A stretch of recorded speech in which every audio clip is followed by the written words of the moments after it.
MrBettsClass, walk with me through Central Park. Now, I put out a call on social media for topics that you'd like me to discuss, and Alton Dawkins said yellow journalism. So here we go. Yellow journalism is journalism that uses sensationalism, hyperbole, bias, and sometimes just false reporting in order to rein in and influence its audience. It's like the late 19th century version of clickbait. Now, in order to really understand yellow journalism, we have to look back at two of the most popular papers of the late 1890s, the New York World and the New York Journal. Back then, Joseph Pulitzer, yes, of Pulitzer.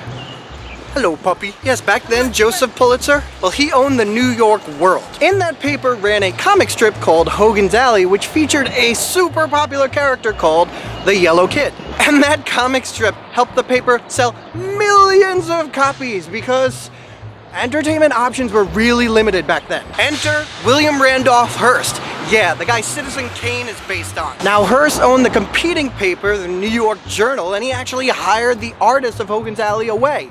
Who cares, you say? What's the big deal? Well, competition for this comic between these two publishing giants may be where the term yellow journalism comes from, but it's more about their increasing rivalry and increasingly sensationalized headlines. See, blood and violence sells paper. Relative isolationism does not. And in the late 1890s, there was a situation that had the potential to sell a lot of papers if it was reported just right. Our nearby friend Cuba, yes, we used to be friends with Cuba, was still controlled by Spain back then. They tried to rebel a bunch of times to no avail, and some people in the United States, especially businessmen with investments down there, were starting to get nervous of all the revolution and oppression and bloodshed. But America was still in full-on isolation mode, so presidents like Cleveland and McKinley just kind of hoped that it would work itself out. But publishers like Hearst, on the other hand, were all too eager to fuel public concern.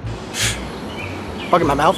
It's said that Hearst told an artist covering this situation, "You furnish the pictures, I'll furnish the war." Cut to February 15th, 1898. The U.S. battleship Maine was sent down to Havana Harbor.